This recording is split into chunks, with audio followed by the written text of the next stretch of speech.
Hello everyone, welcome to Target IES. My name is Mahind Kumar Ranjan and I have secured All India Rank 80 in GATE 2016.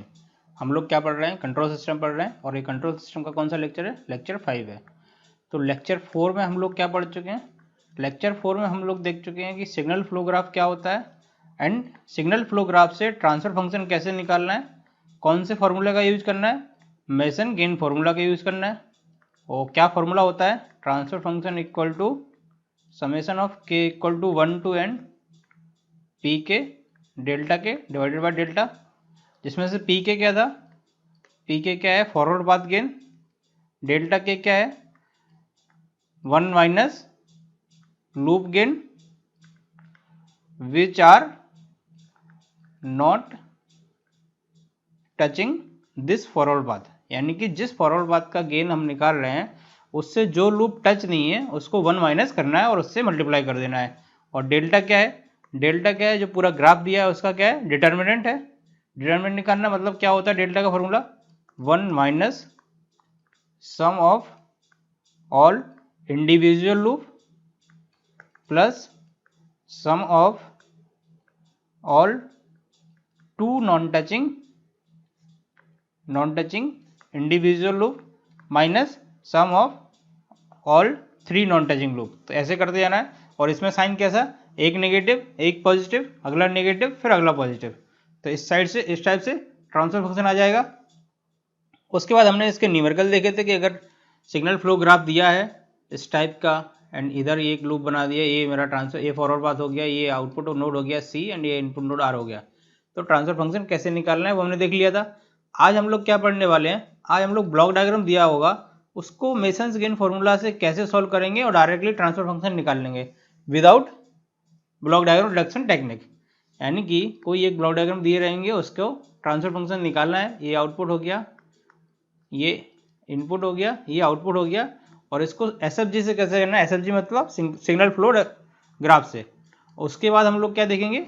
Time response analysis. Time response analysis बहुत ज़्यादा important है gate के हिसाब से भी and IES से तो बहुत ज़्यादा, क्योंकि इससे कॉन्सेप्चुअल क्वेश्चन बनते हैं और इससे settling time, transient time, oscillation time, बहुत सारी चीज़ें इससे निकलने वाली हैं। और डैम्पिंग रेशो वगैरह ईटा वो हम देखने वाले हैं कैसे निकलता है इससे, तो वो पूरा देख लेते हैं। तो टाइम रिस्पॉन्स एनालिसिस बहुत इंपॉर्टेंट है, चाहे आप गेट की तैयारी कर रहे हो चाहे आप आईईएस की कर रहे हो। तो स्टार्ट करते हैं पहले किससे? ब्लॉक डायग्राम वाले न्यूमेरिकल देख लेते हैं, देन टाइम रिस्पॉन्स करेंगे उसके बाद। अभी जैसे ये न्यूमेरिकल दिया हुआ है, इसमें बोल रहा है इसका ट्रांसफर फंक्शन निकालना है। ट्रांसफर फंक्शन निकालने के लिए हमें मेसन्स गेन फॉर्मूला क्या पड़ा? Transfer function equal to summation of k equal to 1 to n P k into delta k divided by delta. ये पढ़ा था हमने फर्स्ट अभी लास्ट लेक्चर में। अब ये क्या दिया है? ब्लॉक डायग्राम दिया हुआ है। ब्लॉक डायग्राम में ये एरो जो हो गए वो उसकी डायरेक्शन दिखाएंगे।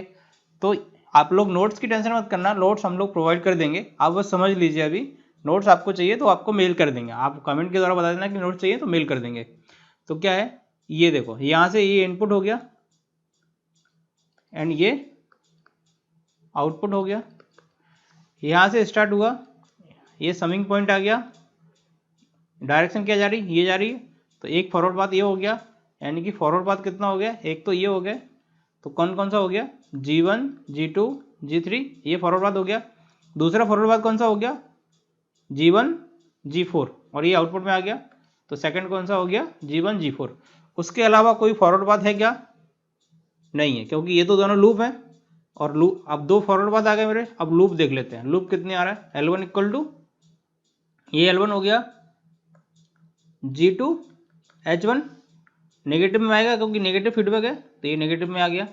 उसके बाद L2 G1 G2 G3 and ये नेगेटिव है ये भी, तो L2 क्या हो जाएगा? Minus G1 G2 G3 into H2।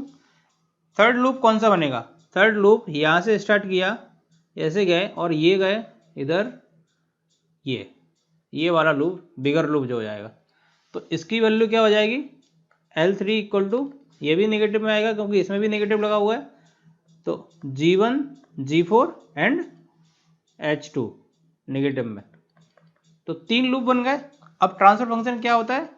P k into delta के। तो transfer function equal to P k की वैल्यू क्या हो गई, पहला forward path G1 G2 G3, G1 G2 G3 1 minus, ऐसा कौन सा लूप है जो उससे टच नहीं हो रहा है, सारे लूप टच हो रहे हैं, ये वाला भी टच हो रहा है, ये वाला भी टच हो रहा है, तो इसमें 1 माइनस 0 हो जाएगा, प्लस क्या हो जाएगा, दूसरा फॉरवर्ड पाथ कौन सा है, दूसरा है G1 G4, G1 G4।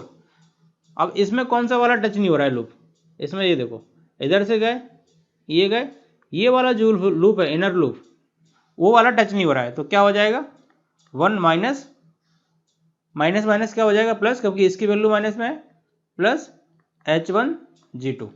तो ये देखो यही आ रहा है, ऊपर वाला जो न्यूमरेटर का वैल्यू है वो मैच कर गया इससे, ये क्या हो जाएगा 1 माइनस 0 मतलब 1, इससे मल्टीप्लाई हो जाएगा।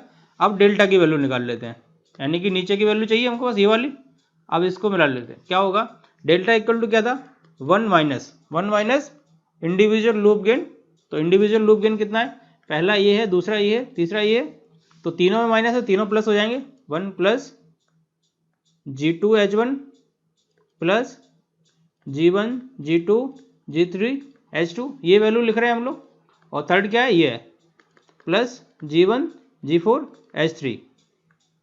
अब ये वन माइनस क्या हो गया, sum of all individual loop gain, उसके बाद क्या होगा प्लस जो फॉर्मूला होता है, उसके बाद क्या था सेकेंड टर्म जो था उसका कि sum of all individual loop gain two non touching loop gain, यानी कि टू नॉन टचिंग, इसमें से टू नॉन टचिंग लूप कौन सी है, एक L1 एंड L3, L1 कहाँ है, ये L1 होगी, और L3 कहाँ है, ये L3 है बिगर लूप, क्योंकि L2 तो इधर से ही होके जा रही है, तो L3 एंड L1 टच नहीं कर रहे हैं, तो L3 को और L1 को मल्टीप्लाई कर देंगे, तो L1 ये और L3 ये, तो ये भी माइनस ये भी माइनस, तो क्या हो जाएगा प्लस, तो G2 H1 G1 G2 G1 G4 H3, तो ये किसकी आ गई, डिनोमिनेटर की वैल्यू आ गई, और इसको इससे मैच कर लेंगे, तो देखो 1 प्लस G2 H1 बिल्कुल मैच कर रहा है, G1 G2 G3 H2 G1 G2 G3 H2 ये मैच कर रहा है, उसके बाद क्या आ रहा है G2 G4 G2 G4 G2 H4 G4 H2 आ रहा है, G4 H2 कहाँ आ रहा है, ये आ रहा है G1 G2 H4, इसमें गलत लिखा है, ये G1 भी आएगा क्योंकि G1 से तो होके जाएगा ही लूप, तो ये गलत लिखा हुआ G1 भी होगा, और उसके बाद ये फाइनल टर्म हमारी, तो ये फाइनल टर्म भी आ गई, तो सेम हो गया, जो ब्लॉक डायग्राम से हम आ रहे थे वही इससे निकाल सकते हैं सेम। ये हमने देख लिया कि सिग्नल फ्लो ग्राफ से कैसे निकालना है ब्लॉक डायग्राम का। अभी अगला न्यूमेरिकल देख लेते हैं ट्रांसफर फंक्शन निकालने का। ये जो न्यूमेरिकल है, find transfer function of this, transfer function मतलब CS by r, C by r. अब ये देखो फॉरवर्ड पाथ कौन सा है, सबसे पहले फॉरवर्ड पाथ ये वाला forward path G1 G3, second forward path यहाँ से स्टार्ट हुए, यहाँ से गए एंड ये हो गया, कौन सा हो गया G2 G3, ये फॉरवर्ड पाथ हो गए। अब लूप कौन सा हो गया, L इक्वल टू ये लूप हो गया, यानी कि माइनस H G3 ये लूप हो गया। अब ट्रांसफर और कोई लूप तो बन नहीं रहा क्योंकि एक ही लूप बन रहा है, तो ट्रांसफर फंक्शन क्या हो जाएगा, डेल्टा के पी के इंटू डेल्टा के, तो पी के की वैल्यू G1 G3, डेल्टा के की वैल्यू 1 माइनस 0 क्योंकि लूप तो टच ही हो रहा है इससे, प्लस G2 G3 1 माइनस 0 ये भी हो गया, डिवाइडेड बाय डेल्टा, तो डेल्टा क्या होता है 1 minus individual loop gain, individual loop gain कितना हो गया H इंटू G3, तो 1 प्लस H G3, यानी कि क्या आ गया transfer function equal to G1 G3 plus G2 G3 divided by 1 plus H G3, ये इसका ट्रांसफर फंक्शन आ गया पहले वाले इसके न्यूमेरिकल का। आपको कुछ नहीं करना है, केवल डायरेक्ट एक लाइन में आप आंसर लिख सकते हैं, ये सब लिखने की जरूरत ही नहीं है, तो आपको समझाने के लिए लिख रहे हैं कि कौन कौन सी फॉरवर्ड बात है कौन कौन सी वो है। आप डायरेक्टली देख के ही न्यूमेरिकल से डायरेक्ट आप ट्रांसफर फंक्शन लिखो। अब जैसे इस फॉर्मूले में देख लेते हैं, ये वाला न्यूमेरिकल है सेकंड, इसमें क्या पूछ रहा है फाइंड ट्रांसफर फंक्शन इसका भी। अब इस न्यूमेरिकल में देखो फॉरवर्ड पाथ कितने हो रहा है, फॉरवर्ड पाथ इक्वल टू एक तो ये वाला हो गया यानी कि G, सेकंड फॉरवर्ड पाथ कौन सा हो गया, इसके अलावा कोई फॉरवर्ड पाथ दिख रहा है क्या, नहीं है क्योंकि ये रिवर्स आ रहा है, ये भी रिवर्स आ रहा है और ये लूप है, तो एक ही फॉरवर्ड पाथ हो गया। अब लूप निकाल लेते हैं, तो L1 पहला लूप ये हो गया, पहले लूप का वैल्यू क्या हो गया माइनस H2 इंटू जी, दूसरे लूप का वैल्यू क्या हो गया ये हो गया L2 इक्वल टू माइनस जी क्योंकि 1 है ये, तीसरा लूप कौन सा हो गया ये हो गया H2 हो गया, तो L3 equal to minus of H2। अब ये देखो इसमें एक और लूप बन रहा है। एक और लूप कौन सा बन रहा है, यहाँ से स्टार्ट किया, ये सॉरी ये नहीं बन रहा है क्योंकि इसमें भी इस डायरेक्शन में है, इसमें भी इस डायरेक्शन में। तो कितने लूप बन गए, ये हो गया, ये हो गया, तो कितने, दो, तीन लूप बन गए, पूरे तीन ही लूप हैं। अब डेल्टा की वैल्यू निकाल लेते हैं, ट्रांसफर फंक्शन निकाल लेते हैं। ट्रांसफर फंक्शन क्या होगा, आउटपुट डिवाइडेड बाय इनपुट, यानी कि C by R equal to P k into delta के। तो पी के क्या है, एक ही है फॉरवर्ड पाथ, तो G1, और सारी लूप तो इससे टच हो रही हैं ये वाले फॉरवर्ड पाथ से, तो क्या होगा 1 माइनस 0 डिवाइडेड बाय डेल्टा।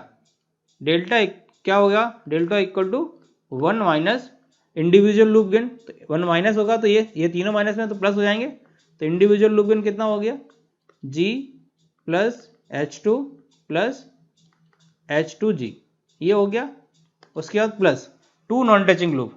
तो नॉन टचिंग लूप तो कोई है ही नहीं क्योंकि सारी इस नोड से टच कर रही हैं, ये वाली भी, ये वाली भी एंड ये वाली भी, तीन ही लूप हैं, तो 0। तो ट्रांसफर फंक्शन की वैल्यू क्या हो गई, transfer function equal to G divided by 1 plus G plus H2 plus H2G, ये इसका ट्रांसफर फंक्शन आ गया। यही निकालना था हमको। अभी नेक्स्ट न्यूमेरिकल देख लेते हैं। अभी ये वाला न्यूमेरिकल है, इसमें क्या ट्रांसफर फंक्शन निकालना है इसमें भी। तो इसका ट्रांसफर फंक्शन इधर R है एंड इधर C है। Find transfer function C by R। ये आप लोगों के लिए होमवर्क है, आप करना। अगर नहीं समझ में आता है तो कमेंट करना, उसका सॉल्यूशन आपको प्रोवाइड कर दिया जाएगा। इसमें क्या करना है, यहाँ से स्टार्ट होगा, एक ये फॉरवर्ड पाथ हो जाएगा, यहाँ से यहाँ सेकंड ये फॉरवर्ड पाथ हो जाएगा, और लूप कौन सा बनेगा, ये लूप बनेगा।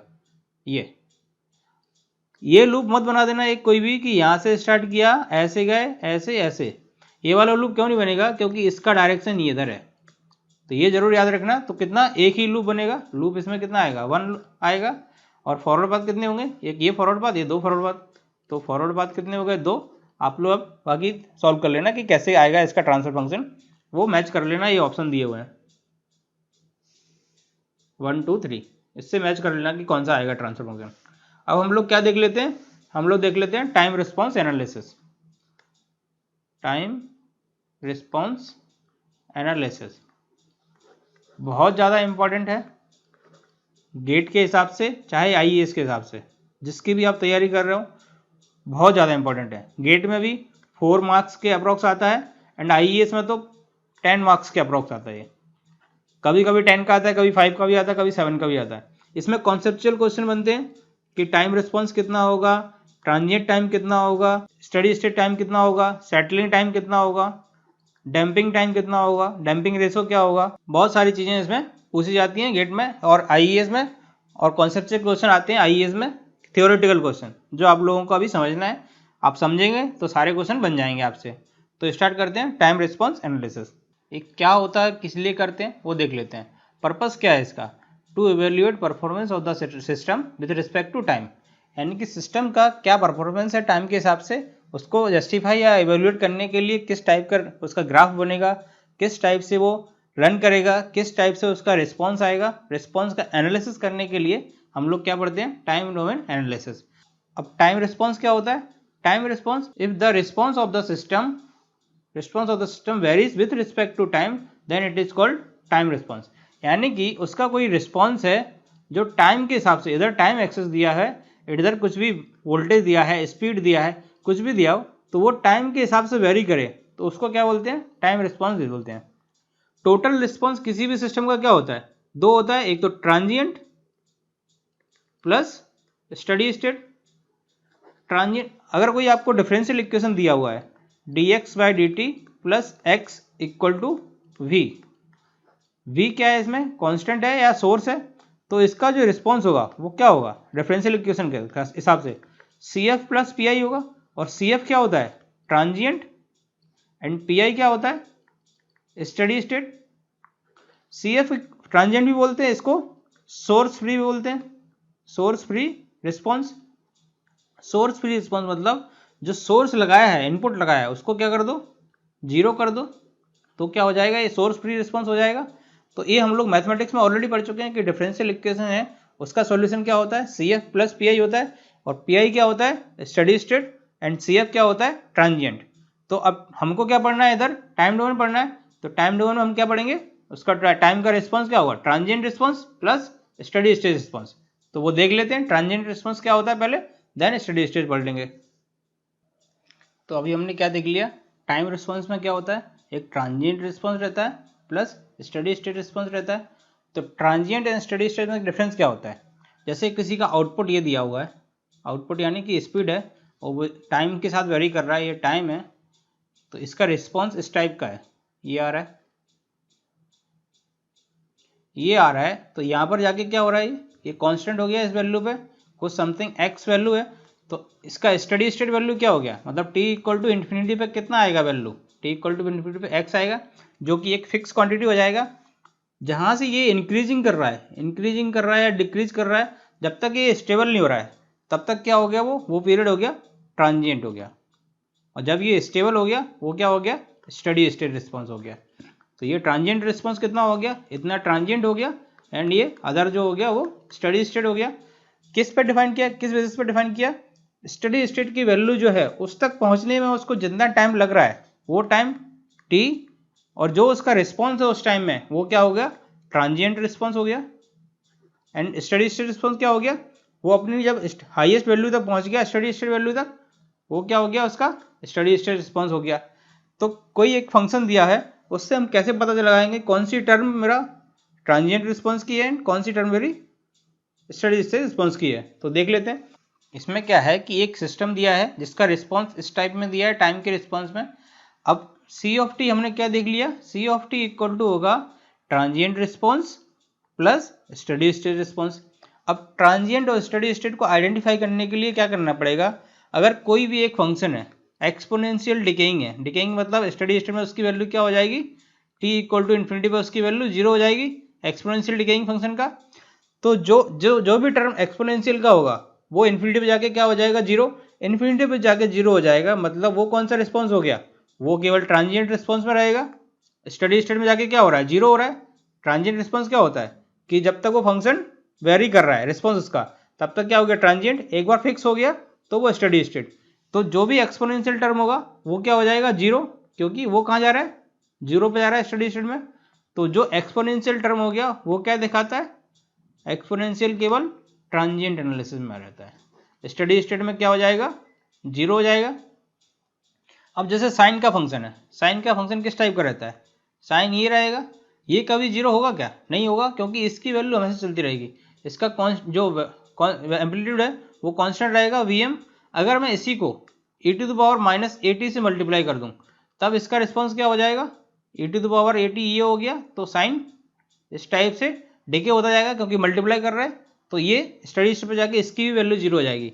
यानी कि कोई भी एक टर्म है जो एक्सपोनेंशियल से मल्टीप्लाइड है तो वो स्टडी स्टेट में जाके उसको डिकेइंग एक्सपोनेंशियल से बोल रहा हूँ मैं, e⁻−at, माइनस है तो वो डिकेइंग है, डिकेइंग है तो स्टडी स्टेट में जाके क्या हो जाएगा, उसकी वैल्यू जीरो हो जाएगी। तो वो वाली टर्म केवल ट्रांजिएंट एनालिसिस के लिए रहेगी, स्टडी स्टेट के लिए नहीं रहेगी। यही इसका मतलब है जो कह रहा है नीचे। इसमें क्या लिखा है नीचे, any term consist exponential decay transient term. और जो हमको निकालना है कि उसका स्टडी स्टेट में क्या रिस्पॉन्स होगा या ट्रांजिएंट टर्म कौन सी होगी, तो direct limit t tends to infinity पर कर लो, कौन से ट्रांजिएंट रिस्पॉन्स में, तो वो जीरो हो जाएगा। यानी कि कोई भी एक रिस्पॉन्स दिया है सिस्टम का c of t e⁻−at sine at plus cos omega t, इस टाइप का एक रिस्पॉन्स दिया हुआ है। अगर मैं इसमें t tends to infinity put कर दूंगा तो उसकी वैल्यू जीरो हो गई, तो वो कौन सा हो गया, ट्रांजिएंट रिस्पॉन्स हो गया। अगर जीरो नहीं हुई तो वो कौन सा हो गया, अगर नॉट इक्वल टू जीरो आ रहा है तो वो स्टडी स्टेट रिस्पॉन्स आ गया, और इक्वल टू जीरो आ रहा है तो वो क्या हो गया, ट्रांजिएंट रिस्पॉन्स हो गया। इससे ये बात समझ में आ गई आपको। अब हम देख लेते हैं कि ट्रांजिएंट रिस्पॉन्स क्या होता है। उसके बाद impulse response, unit step response, ramp response and parabolic response, ये चार इनपुट जो हमारे स्टैंडर्ड है वो देख लेते हैं किस टाइप से रिस्पॉन्स निकलता है first order system and second order system का। अभी क्या पढ़ा हमने, ट्रांजिएंट रिस्पॉन्स देख लिया क्या होता है, it is a part of time response, time response का पार्ट है, क्योंकि टाइम रिस्पॉन्स में क्या होता है, c of t equal to transient response plus steady state response, दोनों होता है। तो टाइम रिस्पॉन्स का ये पार्ट हो गया एक transient response that goes to zero as time become very high, यानी कि जैसे ही t टेंड्स टू इन्फिनिटी होगा ट्रांजिएंट रिस्पॉन्स कितना हो जाएगा, 0 हो जाएगा। तो इसमें क्या हो गया, limit t tends to infinity transient response of the output equal to 0। ये आप लोग समझ में आ गया। इस कॉन्सेप्ट से बहुत सारे क्वेश्चन आ चुके हैं ऑलरेडी। क्लियर हो जाना एकदम से। क्या क्लियर हो जाना कि अगर कोई ट्रांजिएंट रिस्पॉन्स है वो स्टडी स्टेट में जाके 0 होगा, या तो नहीं तो फिर वो ट्रांजिएंट रिस्पॉन्स नहीं होगा। तो क्या होगा, the term which consist the exponential decaying becomes the transient term, जो आपको भी समझाया। अगर एक्सपोनेंशियली डिकेइंग टर्म है ये इस टाइप से इन्फिनिटी में जा रहा है, t इक्वल टू जब इन्फिनिटी हो रहा है, t इक्वल टू इन्फिनिटी हो रहा है, तो जो क्या हो रहा है उसकी वैल्यू 0 हो रही है, और इधर कोई मेरा आउटपुट है जो भी है c ऑफ t, तो ये क्या हो गया, ये ट्रांजिएंट टर्म में कंसिडर की जाएगी। The poles which lies in the left half of s plane always give transient term. मतलब क्या हुआ, ये पोल हो गए, ये टाइम हो गया, ये आउटपुट हो गया। जिस सिस्टम के भी जो पोल्स होंगे वो लेफ्ट साइड लाइज करेंगे, मतलब वो क्या हो जाएंगे, स्टेबल सिस्टम। और स्टेबल सिस्टम क्या होते हैं, ट्रांजिएंट होते हैं। यही हो गया लेफ्ट साइड मतलब दिस साइड, और दिस साइड मतलब ये वाली एक्सिस पे नहीं बोल रहा है, वाई एक्सिस पे, एक्स एक्सिस पे बोल रहा है। जो भी पोल होंगे वो क्या होंगे, ट्रांजिएंट टर्म होंगे उनकी। जो सिस्टम का जो पोल्स होंगे लेफ्ट साइड होंगे तो वो क्या, ट्रांजिएंट टर्म होंगे। इसको हम आगे भी पढ़ेंगे, अभी जब स्टेबिलिटी वगैरह देखेंगे तब आपको और समझ में आ जाएगा कि हाँ कैसे आ रहा है ये। अभी हमने क्या देख लिया, ट्रांजिएंट रिस्पॉन्स देख लिया। अब क्या देख रहे हैं, steady state response SSR। It is a part of time response. Yes, c of t equal to क्या आ रहा था, c of transient plus c of steady state, दोनों आ रहे थे। That remains after the transient become 0, यानी कि जब ट्रांजिएंट की वैल्यू 0 हो जाएगी तब भी स्टडी स्टेट रिस्पॉन्स की वैल्यू रहती है।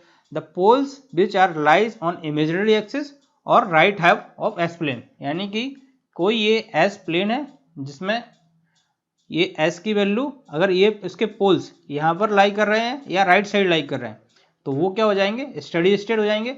और अगर ये लेफ्ट साइड लाई कर रहे हैं तो वो क्या हो जाएंगे, ट्रांजिएंट हो जाएंगे। ये सब हम आगे भी पढ़ने वाले हैं तो आप लोगों को और क्लियर हो जाएगा। ये जस्ट एक कॉन्सेप्ट है जो ट्रांजिएंट में, इसमें टाइम डोमेन में यूज होता है। अगर आप लोगों को याद रहता है ठीक है, और नहीं रहता तो आगे आप लोगों को और क्लियर हो जाएगा जब हम स्टेबिलिटी पढ़ेंगे तब। तो अब देख लेते हैं time response of first order system. First order system कौन कौन से होते हैं, एक RC and RL। RC RL कैसे होते हैं वो आपको भी बता देते हैं। ये एक R है, C है, इधर वोल्टेज V लगाया हुआ है C, तो C का लाप्लास क्या होता है, 1/CS होता है। और इसका जब आउटपुट निकालेंगे, इसके साइड आउटपुट ले लेंगे, आउटपुट क्या होता है, V0/V1 V0/Vi, तो क्या हो जाएगा 1/CS divided by R plus 1/CS, CS LCM, तो क्या हो जाएगा 1/RCS प्लस 1। ये इसका आ गया रिस्पॉन्स। और जब ये वाला सिस्टम लिया है तो ये क्या है, इसमें क्या दिया है, गेन कितना है इसका फॉरवर्ड पाथ का 1/S टाउ, और आउटपुट अपन इनपुट क्या आ जाएगा जो निकाल लेंगे हम ब्लॉक डायग्राम रिडक्शन, या ये तो फीडबैक सिस्टम है, नेगेटिव फीडबैक सिस्टम क्या हो जाएगा, this divided by 1 multiply by this 1/τS divided by 1 plus आएगा क्योंकि नेगेटिव फीडबैक है, 1/τS मल्टीप्लाई बाय फीडबैक की वैल्यू कितनी 1, एलसीएम कितना आएगा, तो ये कितना हो जाएगा 1/τS प्लस 1। ये इसका ट्रांसफर फंक्शन आ गया। अब ये क्या है, ये फर्स्ट ऑर्डर स्टैंडर्ड इक्वेशन होती है। ये जो आया ना, ये क्या है, स्टैंडर्ड इक्वेशन है फर्स्ट ऑर्डर के लिए। तो अभी हम पहले फर्स्ट ऑर्डर सिस्टम देख लेते हैं। फर्स्ट ऑर्डर पढ़ लेंगे, उसके क्या, impulse response, unit step response, ramp response and parabolic response. उसके बाद सेकेंड ऑर्डर सिस्टम पढ़ेंगे, सेकेंड ऑर्डर सिस्टम का एनालिसिस करेंगे, देन हम न्यूमेरिकल करेंगे उसके। तो सबसे पहले देख लेते हैं फर्स्ट ऑर्डर सिस्टम का इम्पल्स रिस्पॉन्स। अब किसी भी रिस्पॉन्स क्या निकालना है, इम्पल्स रिस्पॉन्स निकालना है किसका, फर्स्ट ऑर्डर स्टैंडर्ड इक्वेशन का। फर्स्ट ऑर्डर स्टैंडर्ड इक्वेशन क्या होती है, 1/S टाउ प्लस 1। अब इसमें से क्या करेंगे, इम्पल्स रिस्पॉन्स ये क्या होता है, C/R, R क्या है इनपुट, तो इनपुट की वैल्यू क्या होगी डेल्टा टी, उसका लाप्लास ट्रांसफॉर्म क्या होता है RS इक्वल टू 1 हो जाएगा। तो CS क्या हो जाएगा, CS/RS की वैल्यू क्या थी 1/S टाउ प्लस 1, इसमें से टाउ कॉमन ले लेंगे तो क्या होगा 1/τS प्लस 1/τ, तो यही रुक दिया इसको। अब इसका क्या है, इनवर्स लाप्लास ट्रांसफॉर्म निकाल लेंगे तो क्या हो जाएगा, ये हो जाएगा 1/τ e⁻t/τ। माइनस क्यों आ गया, क्योंकि यहाँ प्लस है, अब ये देखो 1/e⁻t/τ क्या है, ये कौन सी टर्म है, ये एक्सपोनेंशियली डिकेइंग टर्म है। एक्सपोनेंशियली डिकेइंग टर्म है मतलब ये क्या हो गया इसका, ये क्या है, ट्रांजिएंट टर्म है। ट्रांजिएंट टर्म है मतलब ये स्टडी स्टेट में जाके क्या हो जाएगा, जीरो हो जाएगा, यानी कि t इक्वल टू इन्फिनिटी होगा तो c ऑफ t का वैल्यू क्या हो जाएगा, जीरो हो जाएगा। इसके अलावा तो कोई और टर्म नहीं है जो स्टडी स्टेट डिफाइन करेगा, यानी कि जो इम्पल्स रिस्पॉन्स होगा सिस्टम का वो केवल ट्रांजिएंट ही टर्म में रखेगा, स्टडी स्टेट वाली टर्म कोई है ही नहीं। तो यानी कि क्या हो जाएगा, वो सिस्टम स्टेबल हो जाएगा। क्यों हो जाएगा, the impulse response consist only transient term. ये आपको बता दिया क्यों, क्योंकि इसके एक्सपोनेंशियल डिकेइंग है जो t इक्वल टू इन्फिनिटी पे जाके जीरो हो जाएगा। The transient term consist the system parameter, hence the impulse response is called system response, natural response और सोर्स फ्री रिस्पॉन्स। ये हम लोग पढ़ चुके हैं ऑलरेडी। किसमें पढ़े हैं, ये नेटवर्क में पढ़ चुके हैं, नेटवर्क सिस्टम जब पढ़ रहे थे उसमें पढ़ा था ये। तो सारे सब्जेक्ट एक दूसरे से लिंक हैं, अगर आप लिंक करके पढ़ोगे तो बहुत आपको मजा आएगा पढ़ने में। तो आप लोग लिंक करके पढ़िए, एक सब्जेक्ट से दूसरे सब्जेक्ट को, दूसरे सब्जेक्ट से तीसरे सब्जेक्ट को लिंक करेंगे तो आपको समझ में आ जाएगा। तो क्या हो गया, इम्पल्स रिस्पॉन्स केवल ट्रांजिएंट टर्म को कंसिडर करता है, स्टडी स्टेट वाली टर्म तो है ही नहीं उसमें। इसके बाद इसका देख लेते हैं एरर। अब एरर क्या होता है, deviation of output from reference input. तो स्टडी स्टेट एरर क्या हो जाएगा, ये हो गया। एरर की वैल्यू कहाँ से निकलती है, एरर की वैल्यू यहाँ से निकलती है। हमने क्या पढ़ा था, ये था, ये क्या था 1/s⁻, इधर आ गया, ये यूनिटी फीडबैक था, यहाँ c, ये r, ये प्लस माइनस, ये होता है एरर। तो एरर क्या हो गया, e ऑफ t क्या हो गया, r of s minus c of s, क्योंकि माइनस क्या होगा, क्योंकि ये नेगेटिव फीडबैक है तो c ऑफ s, और यही यहाँ पर लिखा है, ये कितना लिखा है r of t minus c of t। Limit t tends to put कर देंगे इन्फिनिटी, तो इन्फिनिटी पे एरर क्या आएगी उसको फाइंड कर रहे हैं। हमने क्या पढ़ लिया अभी, यूनिट इम्पल्स रिस्पॉन्स पढ़ लिया। अब यूनिट स्टेप रिस्पॉन्स पढ़ लेते हैं। यूनिट स्टेप रिस्पॉन्स मतलब r of t equal to u of t, इसका लाप्लास क्या होता है 1/s। ये हो गया 1/s। एक स्टैंडर्ड फर्स्ट ऑर्डर सिस्टम क्या है, ये है। इसमें क्या किया, s⁻ है, rs इधर जाएगा तो उससे मल्टीप्लाई करना पड़ेगा, तो क्या किया पहले इसमें से 1/τ कॉमन ले लिया, तो क्या हो गया 1/s प्लस 1/τ, ये बन गया। इसमें r ऑफ s से मल्टीप्लाई कर देंगे तो ये 1/s क्या हो गया, r ऑफ s हो गया, एंड ये c ऑफ t हो गया। अब इसको क्या है, अलग अलग कर देंगे, टाइम रिस्पॉन्स निकालना है, इनवर्स लाप्लास ट्रांसफॉर्म करना पड़ेगा, तो डिवाइड कर लेंगे, तो ये क्या 1/s एंड 1/, इसको कैसे तोड़ते हैं वैसे, a/s प्लस v/s प्लस 1/τ ऐसे करते हैं। फिर देन a और v की वैल्यू फाइंड करते हैं, तो वो कैसे करेंगे, s² वाली टर्म कंपेयर करके, देन s वाली टर्म कंपेयर करके बोथ साइड, देन कांस्टेंट वाली टर्म कंपेयर करके निकल जाएगा a और v की वैल्यू। वो आप लोग निकाल लोगे, उसमें कुछ नहीं है, ये यहाँ से निकल जाएगी। तो a की वैल्यू कितनी आएगी, तो 1 आएगी, एंड v की वैल्यू -1 आएगी, जो इसमें पुट कर देंगे, तो 1/s minus of s plus 1/τ। तो इसका क्या होगा, e ऑफ t का क्या होता है लाप्लास 1/s होता है, यानी कि e of t equal to 1, तो इसका क्या हो जाएगा 1 हो जाएगा, एंड इसका क्या हो जाएगा e⁻t/τ। अभी आपको क्या बताया, एक्सपोनेंशियल डिकेइंग टर्म में मतलब ट्रांजिएंट रिस्पॉन्स है। Other than exponential decaying term में वो क्या हो जाएगा, स्टडी स्टेट रिस्पॉन्स हो जाएगा। तो ये ट्रांजिएंट रिस्पॉन्स हो गया, ये स्टडी स्टेट रिस्पॉन्स हो गया, जो कि इनपुट था मेरा, इनपुट भी क्या 1 अप्लाई किया था, e ऑफ t मतलब 1, तो ये यूनिट स्टेप रिस्पॉन्स आ गया सिस्टम का। इसमें कौन कौन सी टर्म है, इसमें ट्रांजिएंट टर्म भी है एंड स्टडी स्टेट टर्म भी है। जब हम इम्पल्स पढ़ रहे थे तो उसमें कौन कौन सी थी, उसमें केवल और केवल ट्रांजिएंट टर्म थी। यानी कि इसका मतलब क्या हो गया, the study state response depend on input, क्योंकि ये क्या था 1 मेरा इनपुट था, and the transient response depend on system. System क्या था 1/s⁻ प्लस 1, इसका क्या आ रहा था e⁻t/τ। तो सिस्टम इसका क्या आ रहा है, ट्रांजिएंट टर्म भी वही है, तो ट्रांजिएंट टर्म मेरा सिस्टम पे डिपेंड करता है, and study state response input पे डिपेंड करता है कि इनपुट कौन सा अप्लाई किया है। तो एरर क्या होता है, error equal to r of t minus c of t। ये हमने ऑलरेडी देख चुके हैं एरर क्या होता है। ये कोई सिस्टम है, इसमें एक फंक्शन लगाया g, यूनिटी फीडबैक दिया है, इधर एरर क्या होगा e इक्वल टू इधर r, ये नेगेटिव फीडबैक, तो r of t minus c of t, ये एरर की वैल्यू आ गई। तो स्टडी स्टेट निकालने के लिए लिमिट क्या हो जाएगी? तो स्टडी स्टेट निकालने के लिए limit t tends to 0, r of t की वैल्यू कितनी है 1 माइनस जो मेरा आउटपुट आया उसकी वैल्यू क्या है 1 minus e to the power minus t by tau, तो 1 से 1 कैंसिल एंड ये माइनस माइनस प्लस, ये कितना हो जाएगा e to the power minus t by tau, ये क्या हो जाएगा और t इक्वल टू इन्फिनिटी रखेंगे तो कितना आ जाएगा 0 आ जाएगा।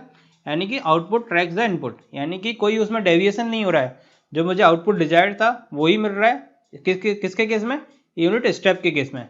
जब इम्पल्स लगाया था तो उसमें क्या मिल रहा था, इम्पल्स की वैल्यू कितनी, उसमें रिस्पॉन्स क्या रहा था c of t equal to e to the power minus t by tau, और इनपुट क्या लगाया था 1, तो उसमें क्या आ जाएगा 1 minus e to the power minus t by tau, ये आ रहा था इसका एरर। अभी हम लोगों ने कौन कौन सा देख लिया, यूनिट स्टेप देख लिया, यूनिट इम्पल्स देख लिया, अब कौन सा यूनिट रैम्प। रैम्प के केस में क्या हो जाएगा r of t equal to t into u t, इसका लाप्लास क्या होता है 1 upon s square. First order system क्या है s tau s plus 1, tau common ले लेंगे तो 1 upon tau s plus 1 by tau. अब इसको मल्टीप्लाई कर देंगे दोनों, ये वाली ये आ जाएगा C of s equal to, अब क्या करेंगे इसको तोड़ देंगे, कैसे तोड़ेंगे A upon s plus B upon s square, A s plus B इस टाइप से लिखेंगे, plus C upon s tau plus 1। A B C की वैल्यू निकाल लेंगे कंपेयर करके, जब ए बी सी की वैल्यू निकाल लोगे तो इसमें पुट करेंगे तो ये इक्वेशन बन जाएगी, ये इक्वेशन बन गई। अब इसका क्या इन्वर्स लाप्लास ट्रांसफॉर्म निकालना पड़ेगा, तो 1 अपॉन एस स्क्वायर का क्या होता है टी हो जाएगा, इसका क्या हो जाएगा माइनस टाउ हो जाएगा प्लस टाउ स्क्वायर, ये तो क्या हो जाएगा टाउ कॉमन लेंगे तो e to power minus t by tau और टाउ अकेला बचेगा, तो ये आ जाएगा final response c of t equal to, तो जो एक्सपोनेंशियल टर्म होगी वो क्या हो जाएगा वो हो जाएगा transient response, and other then जो हो रहा है एक्सपोनेंशियल रहेगा वो क्या हो जाएगा स्टडी स्टेट रिस्पॉन्स।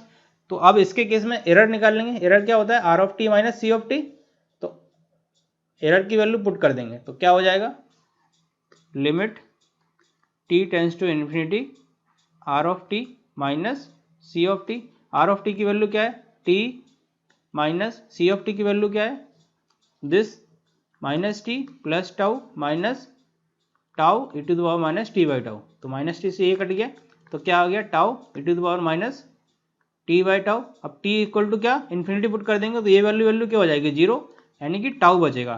तो इसमें क्या आ रहा है एरर आ रहा है, एरर कितना आ रहा है ये एरर आ रहा है, ये टाउ है वैल्यू, मेरा डिजायर्ड क्या था ये था, डिजायर्ड ये है एंड मिल क्या रहा है मुझे ये मिल रहा है, तो इसके बीच में जो डिफरेंस आ रहा है वो कितना हो गया टाउ हो गया, तो ये क्या हो गई एरर हो गई टाउ। अब पैराबोलिक इनपुट देंगे उसके केस में रिस्पॉन्स निकाल लेंगे फर्स्ट ऑर्डर सिस्टम का क्या आएगा, तो उसके बाद मेरा फर्स्ट ऑर्डर सिस्टम खत्म हो जाएगा, देन हम सेकंड ऑर्डर पढ़ेंगे जो कि बहुत ज़्यादा इंपॉर्टेंट है फर्स्ट ऑर्डर से। फर्स्ट ऑर्डर सिस्टम तो हम ऑलरेडी नेटवर्क में पढ़ ही रहे हैं, सेकंड ऑर्डर सिस्टम हम पढ़ेंगे कंट्रोल सिस्टम में जो मेन इंपॉर्टेंट है हमारा। फर्स्ट ऑर्डर सिस्टम भी इंपॉर्टेंट है लेकिन सेकंड ऑर्डर सिस्टम ज़्यादा इंपॉर्टेंट है। तो अभी पैराबोलिक सिस्टम के लिए देख लेते हैं, पैराबोलिक में क्या करेंगे आर ऑफ टी की वैल्यू जो रहेगी इनपुट की t square by 2, t square by 2 का क्या होगा लाप्लास 1 अपॉन एस क्यू। अब इनपुट क्या था ट्रांसफर फंक्शन क्या था, transfer function equal to C s Y R s, और सी इसका वैल्यू क्या था 1 upon tau s plus 1, tau common ले लेंगे तो क्या हो जाएगा 1 upon tau s plus 1 by tau, इससे मल्टीप्लाई कर देंगे यानी कि S Q multiply by S tau plus 1। अब इसको कैसे ए बी सी अलग अलग तोड़ लेंगे यानी कि एस, ये एस क्यू होगा s square s cube plus D s tau plus 1, A B C D की वैल्यू निकाल लेंगे कंपेयर करके, देन उसका इन्वर्स रिस्पॉन्स निकाल देंगे। इन्वर्स रिस्पॉन्स निकालने के बाद सी ऑफ टी की वैल्यू आएगी, उसमें एक टर्म रहेगी वो क्या रहेगी एक्सपोनेंशियल रहेगी e to the power minus t by tau something, वो क्या रहेगा ट्रांजिएंट टर्म रहेगी, एंड अदर देन वो जो भी टर्म रहेंगी 3 टर्म क्योंकि 3 वैल्यू है ये, तो 3 टर्म वो क्या रहेंगी स्टडी स्टेट रहेंगी। तो जो ट्रांजिएंट की वजह से रहेगा वो e to the power minus t by tau रहेगा। उसके बाद एरर निकाल देंगे, एरर क्या होता है are of t minus C of t, और एरर की वैल्यू आ जाएगी। तो हमने क्या पढ़ लिया अभी यूनिट इम्पल्स रिस्पॉन्स पढ़ लिया, यूनिट स्टेप रिस्पॉन्स पढ़ लिया, रैम्प रिस्पॉन्स पढ़ लिया, एंड पैराबोलिक रिस्पॉन्स पढ़ लिया। ये चारों किसके लिए पढ़ लिए? फर्स्ट ऑर्डर सिस्टम के लिए पढ़ लिए। अब हम क्या पढ़ने वाले? सेकंड ऑर्डर सिस्टम क्या होता है और सेकंड ऑर्डर सिस्टम के एनालिसिस कैसे करेंगे। अब क्या पढ़ने वाले हम लोग? Time response of second order system. Second order system यानी कि जो यहाँ पर क्या था फर्स्ट ऑर्डर में 1/s τ+1 और ये क्या हो जाएगा? सेकंड ऑर्डर सिस्टम हो जाएगा। सेकंड ऑर्डर सिस्टम का रिस्पॉन्स क्या आएगा? ये आएगा जो इसका ट्रांसफर फंक्शन आएगा। ट्रांसफर फंक्शन में हम क्या करेंगे? पहले r of s equal to delta t लेंगे, r t equal to delta t, then r t equal to u t, then r t equal to t, then r t equal to t square by 2। ये कौन सा हो गया? Impulse response हो जाएगा। ये unit step and ये ramp and then parabolic. उसके बाद हम एक इनपुट और छोड़ दिए जो पढ़ेंगे साइनसॉइडल इनपुट। अगर R of t equal to sine of omega t हो तब उस केस में रिस्पॉन्स क्या आएगा, किस टाइप से उसका रिस्पॉन्स होगा, वो हम लोग फर्स्ट ऑर्डर और सेकंड ऑर्डर सिस्टम के लिए अगले लेक्चर में देखेंगे। और time response for second order system भी हम अगले लेक्चर में पढ़ेंगे, क्योंकि आज का लेक्चर बहुत ज़्यादा नहीं तो लेंथी हो जाएगा और आप लोगों को समझ में नहीं आएगा।